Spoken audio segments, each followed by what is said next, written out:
I'm going to talk a little while before we get into the analysis. So if you want to skip the most important stuff, then go ahead, but I don't recommend it because it's very important to why this video is the way it is. Also, if you do skip ahead, hit the like button while you're at it. But if you want to hear the most important stuff, then here we go. By the way, I go frame by frame to avoid copyright and so I can talk. So that's for new people, if you ask why.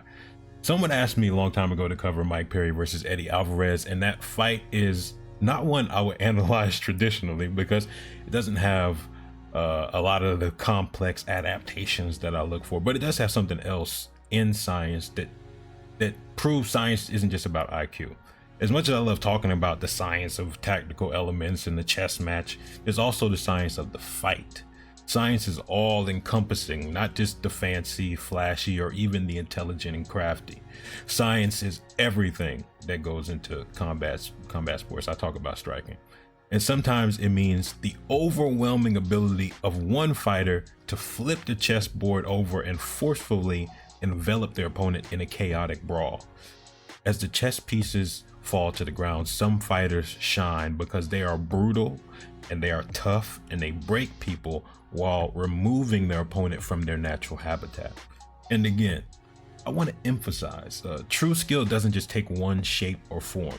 True skill is about bringing a competition to where it best suits your strengths and your opponent's weaknesses. If you are somebody with a lot of toughness and will, a great chin, it's best, it suits you best to make it into a fight where those factors, those variables become more influential over the outcome. And there are some fighters that are really damn good at that, which is why there will be more videos in this realm in the science of brutality. But today we got Mike Perry. Now, just to start off, oftentimes we watch these brutal brawlers and underestimate the intelligence that it requires for them to successfully engage in these brawls. And so Mike Perry gets hit with the jab to the body. Eddie Alvarez is trying to box. He's trying to play a range game, time his entry, set up a lot of offense off of the level changes. So you see, he just did the jab to the body off the level change. Then he does a overhand off the level change, and he tries to catch Mike Perry on the exit there. They reset, another level change jab. But what is Mike Perry throwing? Mike Perry's throwing an uppercut to start off. Why is that? Well, because no matter how you think of these fighters' skills level, they are high level fighters, so they make adjustments quick. To 3 level changes, all it took in 7 seconds for Mike Perry to be like, okay, uppercut's gonna be my primary tool. Now, when Eddie gets hit with that uppercut, you see him wobble a little bit. Those legs, he kind of looks like he's on the Titanic in the middle of it sinking. And so, in simple words, everyone uses this phrase: everyone has a plan till they get punched in the face. And sometimes it depends on how hard you get punched in the face, to be honest. And then at this point, he gets reset into factory default settings. And so he's just like trying to launch overhands. He's trying to basically get out of there. He's like, he's fighting for his life. He just got rocked, and now his brain is like in survival mode. And now this is Mike's element. In these types of situations where people are getting hurt, that's where Mike shines. So Mike is bullying them, pulls them down, and then they're about to reset. That uppercut from Mike is going to be a lot more intentional because look at Eddie Alvarez. Again, the duck / level change. That's more of a duck. He got low. He thought it was limbo. But the duck isn't just a part of his offense, it's a part of his defense too. So it's kind of a contingent element to his game plan. And he does a great counter overhand to the jab there as as Mike is entering in. So Eddie Alvarez is boxing well. He's countering the entry. He's setting them up off the level changes with the overhands and the jabs. And he's doing a great job timing Mike, and he's precise with his shots. He's faster. He's moving around.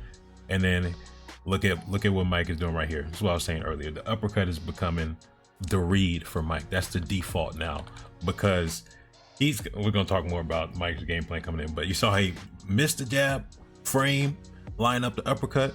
It's some small subtle details going on here. That's kind of what I'm pointing out early on. It's not just swing, swing, swing. Sometimes it is, but it's not always just that. There is skill going on. Now, Mike is just entering lackadaisically, and he gets caught with a left that wobbles him a little bit. But again, Mike loves these type of fights. You got to be insane to implement the science of brutality. You got to be a little bit unhinged. And so he's coming in, he's getting pieced up, and I'm not going to show the entire fight because they landed so many shots on each other. We'd be here forever. But Mike is getting pieced up with left hooks and overhands and jabs. Mike is just getting pieced up.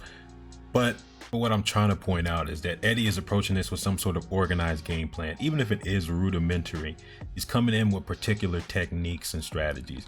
So he's getting underneath the jab. He's defending himself, unlike Mike sometimes. He's countering the entries, right? The level change is setting up the overhand and the jab. Just like that right there, he feints, steps in. So there is a game plan, an organized strategy for Eddie Alvarez.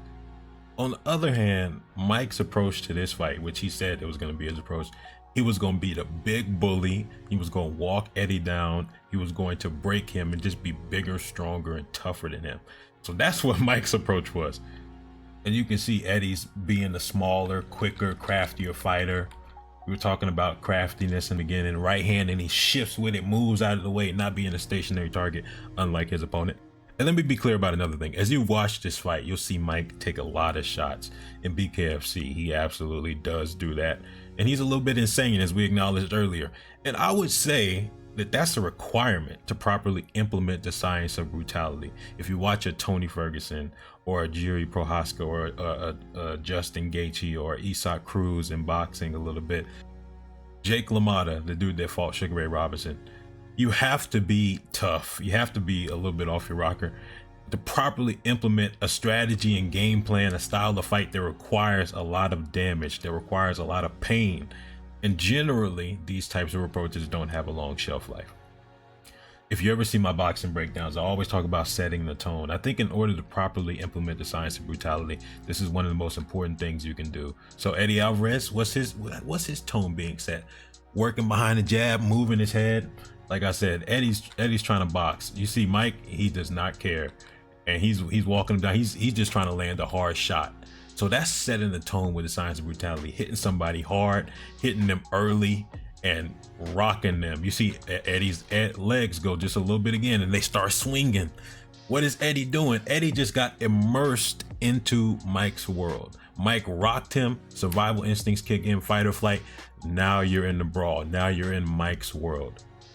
People want a clean fight. If you don't want a clean fight, set the tone immediately. Immerse them in the dirty world, your world, where pain and suffering is the currency and you are Jeff Bezos. Now, after they kind of reset, Eddie Alvarez was immersed in the chaos that Mike put him in, and he was trying to survive those first few seconds. Now he's back to his game plan. He's back to that high guard, sticking behind the jab, you know, trying to keep Mike up off of him. He gets stabbed to the body. And then in the you see Mike is comfortable now. It's crazy how when Mike wasn't getting his way, he wasn't really too skillful. But now that he's kind of immersed in this chaos, he kind of like pulling out the way and stuff like that. Subtle details. Now, in order to avoid getting dragged into the swamp, you have to avoid situations like these. You have to avoid exchanges and trades. Because like I said, if you're facing the Jeff Bezos of pain and brutality, you're not going to win that trade. They can give too much and you can't take enough. So he gets rocked, backed up against the ropes, and again, he's in that world. He's in that world where people's getting rocked, people's legs is going, people's chins getting tested. You don't want to be there. And you see Mike forearm framing him, bullying him, hitting him to the body, ribs, eyes, everything hurting. And Mike is bigger, stronger, launching up. And look, that's what I mean. You see how comfortable Mike is in this chaos. Look, he's going to slip outside and then he's going to get this angle right here. You see how his skills start to shine when he is in the type of fight that he wants to be in. When Eddie Alvarez was boxing, Mike was not looking too good, but when they're exchanging, when they're brawling, you see the skills of Mike start to shine. That's the science of brutality, where your opponent is overwhelmed and you are overjoyed, and it's insanity.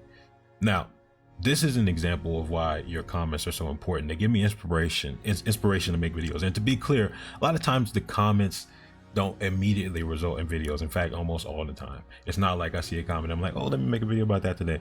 It usually comes back months down the line, which is why it's so important to hit the notification bell, because one day you might be surprised that you said something and I ended up making a video about it. So in order to hit the notification bell, you got to hit the subscribe button. So do that, obviously. Hit the like button so these can go further out. We can spread the science. More boxing this week. This was bare knuckle boxing, but I'm doing some boxing breakdowns leading up to Ryan Garcia versus Devin Haney. So stick around for that. That is all, fight scientists. I am out.